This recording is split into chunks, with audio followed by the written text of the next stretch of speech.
इस बीच दिल्ली के मुख्यमंत्री अरविंद केजरीवाल प्रेस कॉन्फ्रेंस कर रहे हैं, सीधा सुन लेते हैं।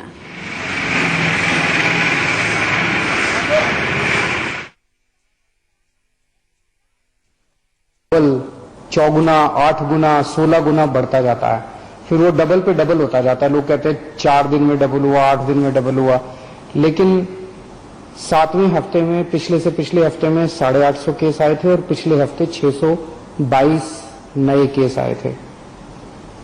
7वें हफ्ते में 21 लोगों की मौत हुई थी, पिछले हफ्ते में 9 लोगों की मौत हुई थी। हमारा मकसद है एक भी व्यक्ति की मौत नहीं होनी चाहिए। थोड़ी कम हुई थी, पिछले से पिछले हफ्ते 21 लोगों की मौत, पिछले हफ्ते 9 लोगों की मौत हुई थी। पिछले से पिछले हफ्ते 7वें हफ्ते में 260 लोग ठीक होके गए थे। अस्पतालों से 260 लोग ठीक होके अपने घर गए थे। 8वें हफ्ते में, यानी कि पिछले हफ्ते 580 लोग ठीक होके अपने घर गए थे। तो एक तरह से दुगने से भी ज्यादा लोग ठीक होके अपने घर पिछले हफ्ते गए थे। तो अगर हम ये देखें कि जितने लोग नए आए थे बीमार होके और जितने लोग ठीक होके गए, अगर नेट देखें तो एक तरह से 566 लोग पिछले से पिछले हफ्ते हमारे अस्पतालों में नेट आए थे और पिछले हफ्ते केवल 34 लोग आए थे नेट।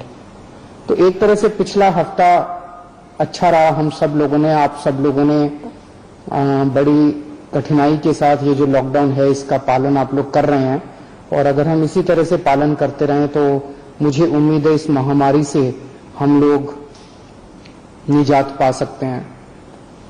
पिछले हफ्ते रविवार को जब मैं आपके सामने आया था, मैंने कहा था कि अभी हम लोगों ने तय किया है कि लॉकडाउन एज इट इज जारी रहेगा, कोई रियायत नहीं दी जाएगी, और 27 तारीख को हम लोग इस पे दोबारा निर्णय लेंगे कि लॉकडाउन को जारी, इसमें कुछ रियायत देनी है कि नहीं देनी है। तो एक ही रियायत आज हम दे रहे हैं, वो ये कि परसों रात को केंद्र सरकार ने कुछ तरह की दुकानें खोलने का निर्णय लिया है। उस केंद्र सरकार के आदेश को हम दिल्ली में भी लागू कर रहे हैं। ये आदेश क्या है, ये मैं आपकी जानकारी के लिए बता दूं। जो एसेंशियल सर्विसेज की दुकानें थी, दवाई की दुकान, किराने की दुकान, खाने पीने की दुकान, सब्जियों की, फ्रूट्स की दुकान, दूध की सर्विसेज, वो जो एसेंशियल सर्विसेज हैं वो तो जारी रहेंगी, उसको कोई छेड़ नहीं रहा, वो एज इट इज जारी रहेंगी, वो खुली रहेंगी, वो सप्लाई होती रहेंगी। इसके अलावा कोई मार्केट नहीं खोले जाएंगे, कोई डीडीए मार्केट नहीं खुलेगा, कोई ये मार्केट वो मार्केट, कोई मार्केट नहीं खुलेंगे, कोई शॉपिंग मॉल नहीं खुलेंगे, कोई मार्केट कॉम्प्लेक्स नहीं खुलेंगे। लेकिन जो रेजिडेंशियल एरियाज में इक्की दुक्की दुकानें होती हैं, स्टैंड अलोन कोई दुकान है, नेबरहुड की कोई दुकान है, इक्की दुक्की इस तरह की जो दुकानें हैं, उनको खोलने की इजाजत केंद्र सरकार ने दी है। उन इक्की दुक्की दुकानें जो नेबरहुड में है, स्टैंड अलोन है, रेजिडेंशियल एरियाज में है, उन दुकानों को जो केंद्र सरकार ने इजाजत दी है वो दुकानें दिल्ली में भी खोली जाएंगी। कोई मैं फिर से बता दूं, कोई मार्केट नहीं खुलेंगे, कोई मार्केट कॉम्प्लेक्स नहीं खुलेंगे, कोई शॉपिंग मॉल्स नहीं खुलेंगे। लेकिन कंटेनमेंट एरिया में वो भी नहीं खुलेगी, जो इक्की दुक्की दुकानें मैं बात कर रहा हूं। कंटेनमेंट एरिया वो एरिया है जहां पे हम लोगों ने सख्ती की हुई है, सील किया हुआ इन एरियाज को, जहां पे कोरोना के ज्यादा केसेस निकल के आ रहे हैं, उन एरियाज में किसी भी किस्म की दुकान को खोलने की कोई इजाजत नहीं रहेगी। इसके अलावा अगला एक और हफ्ता, ये जो एक ऑर्डर आया है परसों केंद्र सरकार का, इसके अलावा और कोई कुछ खोलने की हम इजाजत अगले एक हफ्ते तक, 3 मई तक और नहीं दे रहे।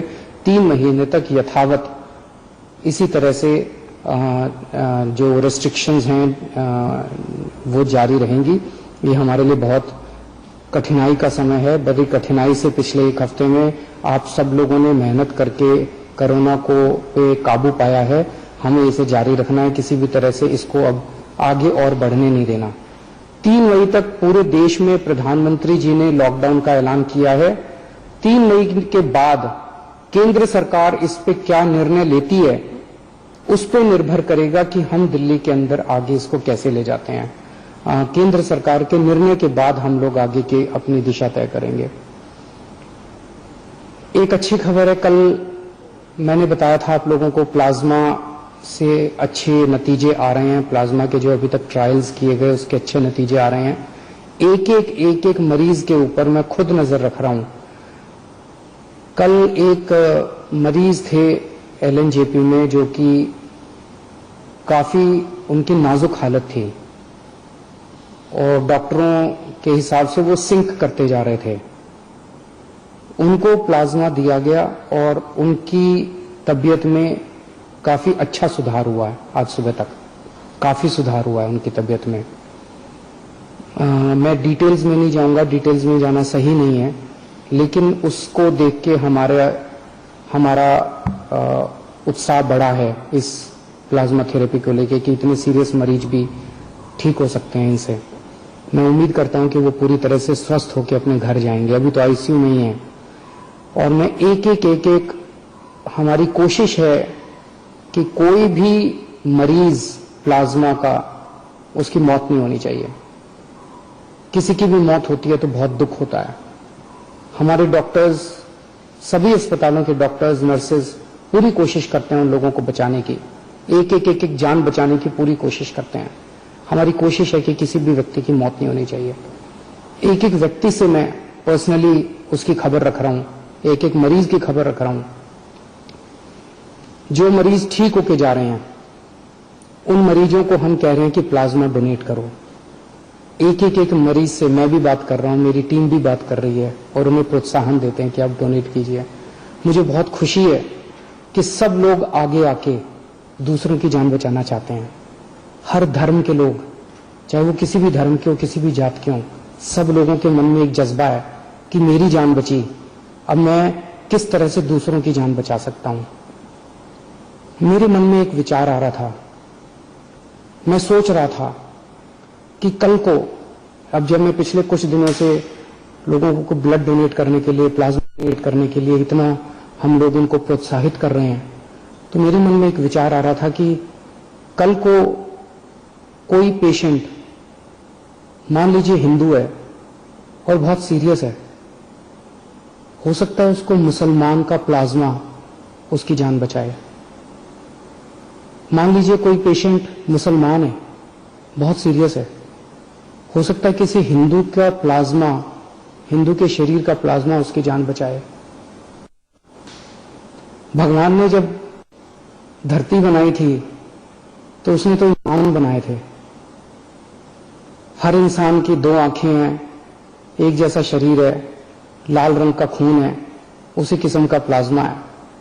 भगवान ने तो हमारे बीच में कोई दीवार पैदा नहीं की। भगवान ने तो किसी किस्म के ये धर्म वो धर्म हमारे बीच में किसी किस्म की खाई पैदा नहीं की। ये तो हम ही लोगों ने की हुई है। कोरोना होता है तो सबको होता है ना, कोरोना तो हिंदू को भी होता है, कोरोना तो मुसलमान को भी होता है। और आपके शरीर का प्लाज्मा जब बचाता है तो वो हिंदू का प्लाज्मा भी दूसरे को बचाता है, मुसलमान का प्लाज्मा भी बचाता है। हिंदू का प्लाज्मा मुसलमान को भी बचाता है, मुसलमान का प्लाज्मा हिंदू को भी बचाता है। तो फिर ये दीवारें हम लोगों ने आपस में क्यों पैदा की हुई हैं? कम से कम ये कोरोना की बीमारी से हम ये सीख तो ले सकते हैं। अगर हमारे देश के हिंदू, मुसलमान, सिख, ईसाई, जैन, बौद्ध, हम सब मिलके एक साथ काम करेंगे, प्यार और मोहब्बत से काम करेंगे, तो ये देश को कोई नहीं हरा सकता। इस देश के सामने पूरी दुनिया को झुकना पड़ेगा। हमारा देश इतना अच्छा है और अगर हम बट गए, आपस में लड़ते रहे, तो फिर कोई उम्मीद नहीं बचती है। तो मुझे लगता है इससे हमें ये सबक लेना चाहिए। अगर आपके मन में कभी भी कोई दुर्भावना आती है किसी दूसरे धर्म के व्यक्ति के प्रति, तो ये सोच लेना कि हो सकता है उसका प्लाज्मा कल को आपके काम आए और आपकी जिंदगी बचाए। Thank you. लेकिन मुख्यमंत्री अरविंद केजरीवाल को आप सुन रहे थे, जो कि प्लाज्मा थेरेपी का जिक्र कर रहे थे। उनके जरिए बताया गया कि प्लाज्मा थेरेपी के जरिए मरीज ठीक हो रहे हैं। एक एक मरीज को मैं खुद से मॉनिटर कर रहा हूं और उम्मीद है कि इसी तरीके से हम कोरोना को हराएंगे। लेकिन साथ ही साथ एक अहम बात उन्होंने कही, उन्होंने कहा कि अब हिंदू मुस्लिम को बहुत पीछे हमें छोड़ना होगा, कोरोना को मिलकर हराना है, मिलकर इसके खिलाफ लड़ना है, इसे धर्म से बिल्कुल ना जोड़ा जाए। किसी भी धर्म के प्लाज्मा से कोई भी धर्म का शख्स ठीक हो सकता है। साथ ही साथ एमएचए की गाइडलाइंस का जिक्र उन्होंने किया, कहा कि एमएचए की गाइडलाइंस जो भी है उसी हिसाब से दुकानें खुलेंगी, लेकिन हाँ, शॉपिंग मॉल्स और शॉपिंग कॉम्प्लेक्स अभी नहीं खोले जाएंगे। जो जरूरी सामान की दुकानें हैं और जो पूरे मार्केट में भरी हुई दुकानें हैं वो नहीं खुलेंगी, मतलब पूरा कॉम्प्लेक्स नहीं खोला जाएगा।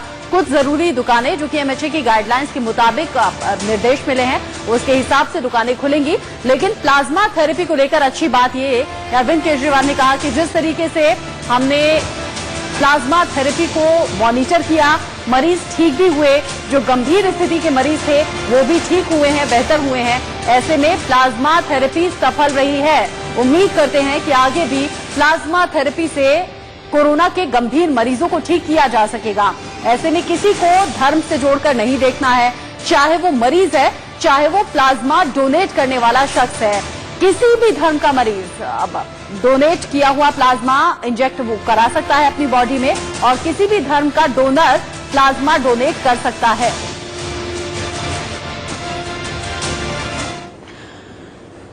एक हफ्ते पहले दिल्ली के मुख्यमंत्री अरविंद केजरीवाल ने कहा था कि एक हफ्ते मॉनिटर करेंगे, उसके बाद क्या दुकानें खुलेंगी, क्या नहीं दुखेंगी, लॉकडाउन में क्या कुछ छूट होगी, उसके बारे में जानकारी देंगे। और वही जानकारियां अरविंद केजरीवाल दे रहे थे और साथ ही साथ उन्होंने प्लाज्मा थेरेपी की सफलता के बारे में भी बताया। आगे भी इसे जारी रखा जाएगा। एक छोटे से ब्रेक के लिए